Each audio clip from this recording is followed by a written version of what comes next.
All right, well, you really draw a crowd. Well, we'll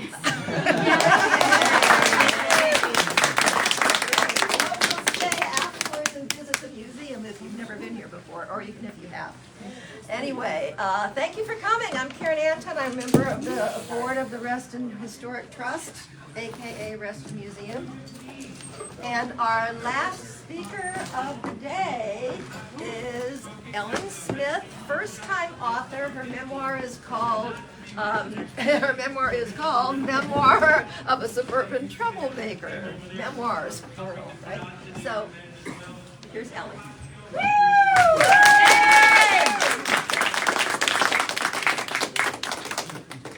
Today is truly a realization of my dreams coming true.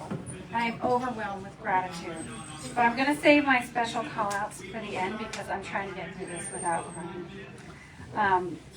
For context, I've spent 4 out of the 5 decades that I've been alive, almost 5 decades, in Reston. And I love it here so much that I wrote a book about it. My sister Julie is going to act as Vanna White with this high-tech visual aid. Would you guys like to hear a few chapters from my book? Yes. Yay, yes. All right, here we go. Preface. Memories are immortal. They're deathless and precise. They have the power of giving you joy and perspective in hard times, or they can strangle you, define you in a way that's based more on other people's tucked-up perceptions than truth. Viola Davis, Finding Me. This is a love letter to my family, friends, and hometown. As a non-practicing, agnostic, Jewish person on a lifelong quest to end racism and anti-Semitism, I was fortunate to grow up here in Reston, Virginia, a town that was literally created as a place of inclusion for all. When my kindergarten teacher played the album Free to Be You and Me by Marlo Thomas and Friends, it fell directly in line with my view of Reston, where the shining seas were the man-made lakes. The river running free was the creek behind my house, and the green country was the 1,350 acres of open space that Reston's founder and namesake, Robert E. Bob Simon, had set aside for its residents. As Virginia's first open, integrated, and planned community, Reston was a safe harbor, and I truly believed in the peaceful, egalitarian lessons taught at my elementary school. But inevitably, life's harsh realities could not be shielded from me, and when they hit hard. My childhood went from idyllic to completely chaotic, seemingly overnight. A picture documents my first memory. 3 years old and holding up homemade blue Play-Doh covered hands, sitting in a yellow high chair that matched the 70s iconic Harvest Gold appliances, dishware, and wallpaper of our kitchen in New Jersey. I can distinctly recall my point of view opposite the camera, with my mom directing me to say cheese, and then she set the camera down on her counter to stir her cauldron of blue sorcery. If I didn't have the physical evidence of this moment's existence, I would never remember it. When we recollect a particular incident from the past, our neural net mutates. The adjustment impacts the next recollection of the moment, meaning the next time you remember the event, you might not recall the original memory, but instead what you remembered the previous time. Even the word itself, remembering, indicates the need to reassemble or reconstruct and put things back together after being separated. This book is a collection of my memories. Some have been cemented by the retelling of stories or pictures, and some have been contaminated, but they're all building blocks for the person I am today. I was a curious, precocious, funny, and determined kid. The most difficult thing in my childhood was bedtime, because I had a serious and rare form of insomnia called never sleep. My parents tried every trick in the book, but I would fight sleep tooth and nail. As a teenager, I spent my days and nights fighting everyone. My parents' divorce was a traumatic turning point of my young life. I went from being a child who respected authority and followed the rules to someone who was in constant trouble for misbehaving, for poor grades, for drinking, for using drugs, and for fighting. My parents were unusually forgiving and compassionate. Despite their exceptional capacity for forgiveness, offering me all the grace that they could muster, I remain the epitome of trouble. Part 1, Troublemaker, noun. A person who habitually causes difficulty or problems, especially by inciting others to defy those in authority. Chapter 1, Telephone Poles. This is a poem that I wrote in high school when I was studying Emily Dickinson that pretty much sums up my life at the time. I saw the telephone pole when it hit me. The radio was playing Sinead O'Connor. The stop sign came quick. I noticed it after I passed it. Leaves were everywhere. October 31st, 1 a.m., I was lost. It was dark. My windshield wipers were on high. The beautiful voice never stopped singing. The door went concave. Glass was everywhere. I was trapped. The passerby would stare, but no one stopped, except the police. Ellen, age 17. In my tween years, I experienced one fight after another. If I wasn't fighting with my parents, I was fighting with friends, random people, and school administration. There were so few people who stood up for me, but from those who did, I learned that we all need to have a voice, and I realized that I could sometimes be that voice. I would always fight for the underdog. I would get in trouble for it, but I knew I had to stand up for those who couldn't stand up for themselves. I learned about the Holocaust from my grandparents. I learned about the injustices they suffered because of their religion, and I knew there were a lot of things in the world that were just wrong. How we treat people, why we look down on someone, how we separate ourselves. These were all acts of division. And I have spent my adulthood trying to bring people together and create community. And thank you, everybody, so much for coming. This is my community. I have taken my fight from the locker commons to the, oh, thank you, Tracy. You're welcome. I've taken my fight from the locker commons to the boardroom. John Lewis famously said, speak up, speak out, get in the way. Get in good trouble, necessary trouble. Trouble creates change. In 2015, I connected with Reston's founder, Bob Simon, here again on a party boat at Reston's Lake Anne. This was soon after Bob's 101st birthday. He told us the secrets to his long life were daily morning walks around Lake Anne, at least one gin martini at night. I told Bob some of the stories I will share with you in the following pages. His last words to me were, don't ever change, keep making trouble, troublemaker. Bob passed away in the fall of that year. I would like to think those words of his were a kind of blessing. A blessing for these stories, a blessing for the shared experiences that we all have as we navigate life's highs and lows, and a blessing for all the troublemakers out there. Fight the good fight and see how we can make a positive change. All right, chapter 7. I jumped around. I tried to find the most PG of all my chapters. All right. It's electric. Do, do, do, do, do, do. Moving to a new town is never easy, and I was trying my best to fit in. We moved over the summer, 2 months before my 5th birthday, when Terrasset, my future and futuristic elementary school, offered a tour to rising kindergartners. Terrasset was the first underground school with solar panel electricity and heating ever.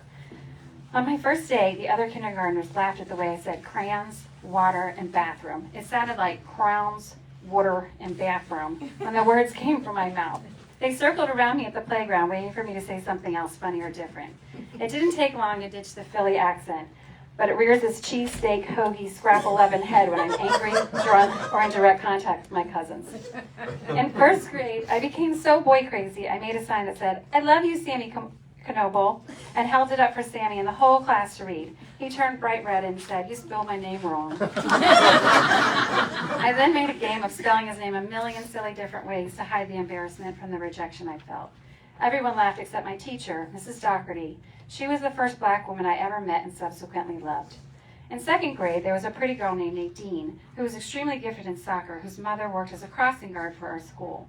At recess, all the boys fought to get her on their respective team, while the rest of us girls watched enviously from the sidelines.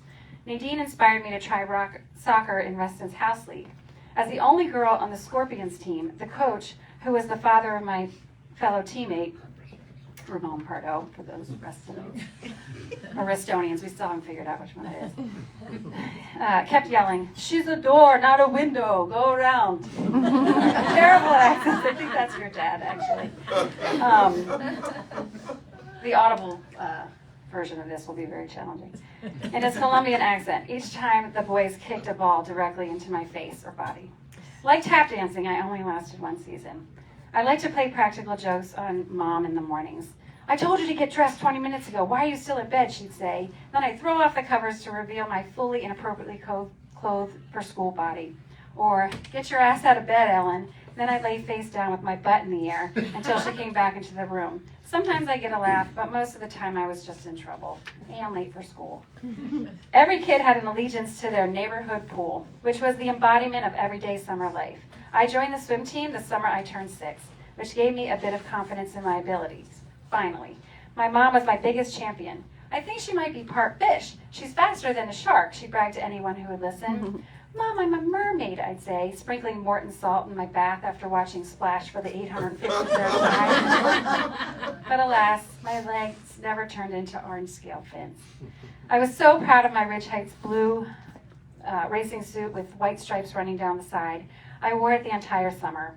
I also believed chlorine was powerful enough to satisfy my hygienic needs and use it as an excuse to replace showering.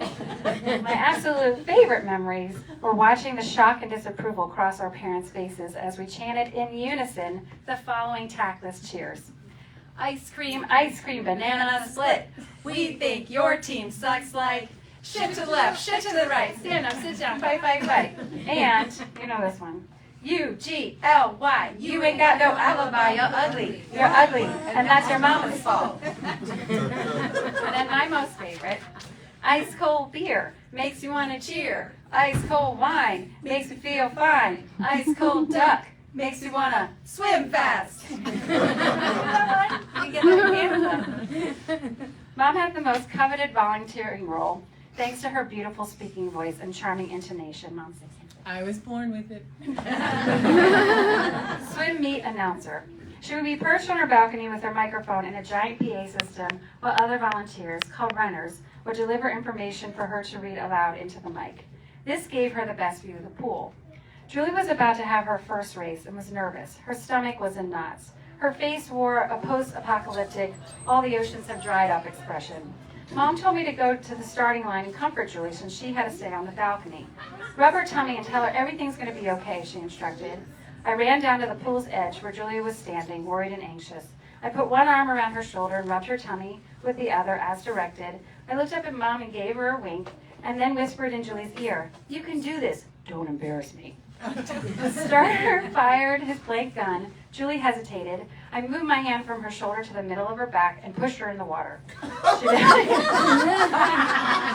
She belly flopped and sank a little, but slowly emerged from underneath the surface and struggled across the pool, drowning intermittently. I met her at the other end to congratulate her, but she swatted my open arms away, still upset over the push and not so sweet whispers in her ear. She wasn't a complete embarrassment. She finished the race. Even though I do anything for a sticker and wore barrettes with ribbons, I desperately wanted to be a tomboy, but didn't possess the dexterity and strength. My desire to play sports without any skills left my knees covered in scabs for years, but I was determined to be the fastest swimmer and biker on the block. I raced my mom on the most elaborate Hanukkah gift I'd ever received, a sleek black and gold boys BMX bike.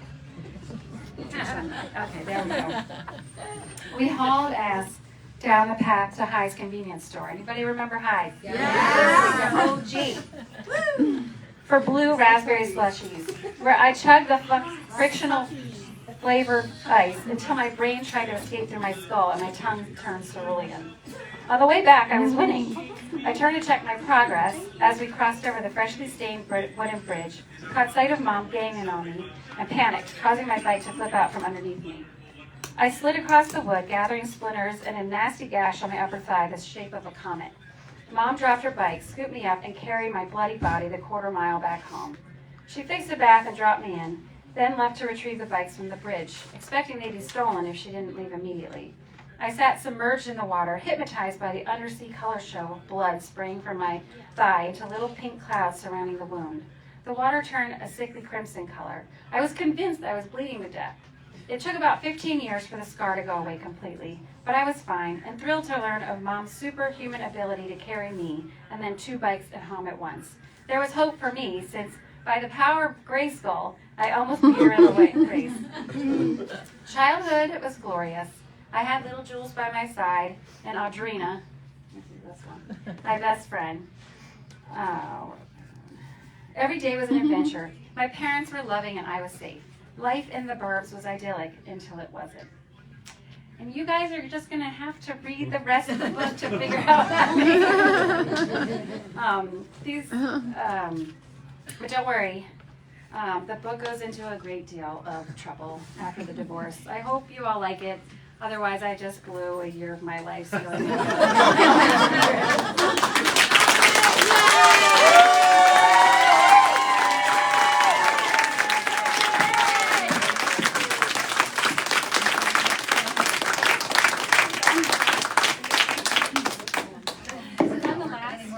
I'm the last performer. You are. Sing. Do you want to take questions? Yeah, can we do a Q&A? Does anybody have any questions? Nobody has any questions? What was the hardest part about writing the book? I think figuring out what I wanted to write about. At first it was a children's book, then it was a book about Reston. I didn't have confidence that my story was good enough, and it was a little bit of an imposter syndrome, and I tried to do a parallel story since Robert E. Simon had 4 Jewish grandparents, and I believe, and a lot of people that knew him believed, that he created this place so that no one would have to feel like the second-class citizen that he felt like growing up. So I was trying to make that parallel with his life and my life, and I just went into too many rabbit holes, and it ended up being like a textbook, and my editor and my sister said, Take out the research. Reston is a great backdrop, but it doesn't need to be the Focal point. the crux of your story. I have a question. Okay. What's your most embarrassing story you have in there? Are there any children here? Just a little snippet. There's a Yeah. couple There's and Glenn Tracy in it. No, I was not, I'm sure. I mean, this picture of the car. The most picture- PG's? The most PG, but yeah, thank you. I crashed that car in the cover about 2 months after I got it, and that was my ticket to freedom. And And you crashed it. yeah, I crashed it, and then I circled a building. You got another Looking one. for You got a another one like a payphone. week later. And I got another, yeah. And nobody wanted to drive my ass around. Okay. So, to have such a great memory and remember all these things that happened to you, did you also go to other sources, like family members and friends, to keep you honest, or their interpretation of it? Yes, I had interviewed about 40 people. Initially, I was going to do a collection of interviews and like a self-reflection lesson learned, and I really wanted to have a good demographic of Reston. I had a Native American. I had, everything that I thought would be interesting to other people and their lives. Again, it was too much of it was too confusing to add all these characters, and but I have kept journals. My mom got me a journal when I was very young, and I've kept calendars and things just to remind myself, because I have a terrible memory and maybe a drinking problem.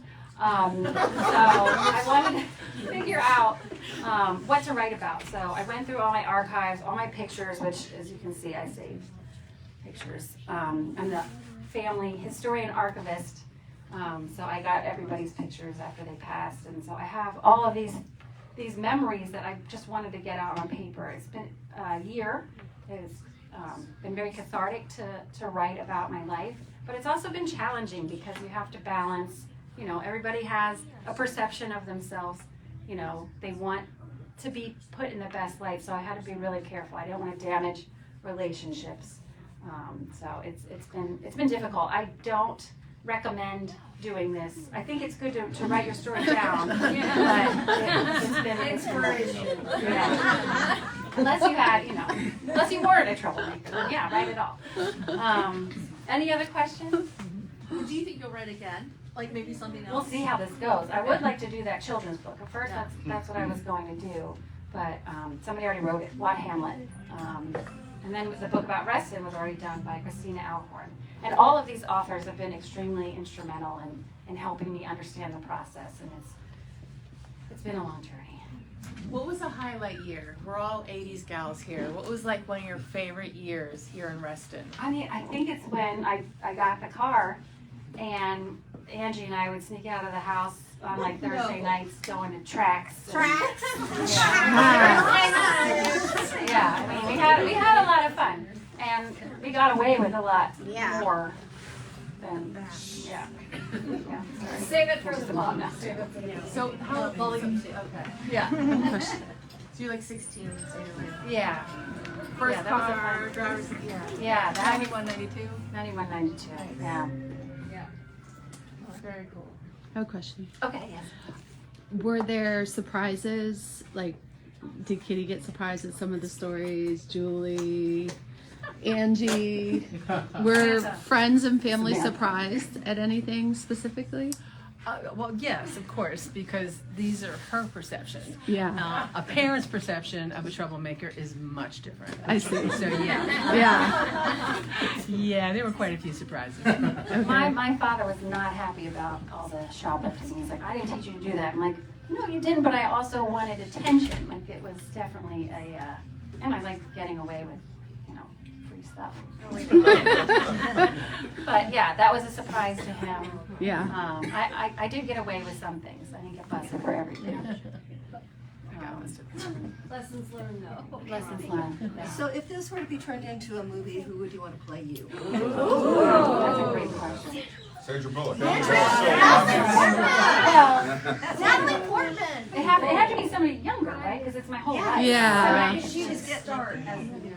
Yeah, Sandra Bullock, Jamie Gertz. That's the other one. Haley Steinfeld.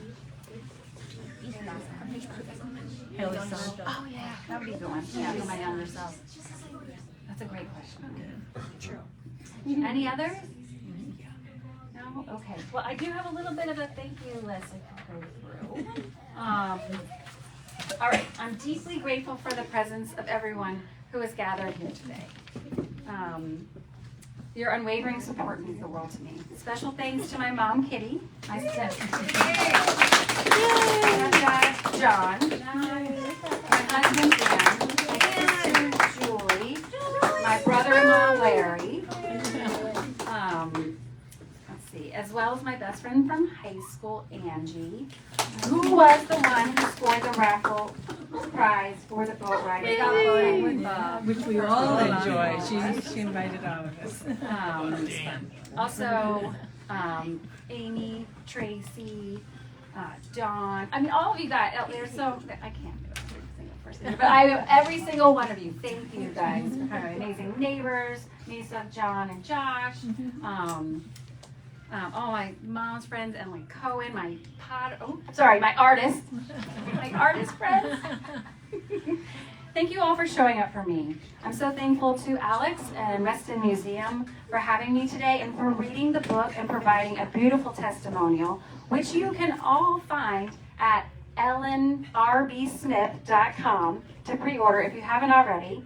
Those that order from my website get a signed copy and should expect it no later than August of this year. What?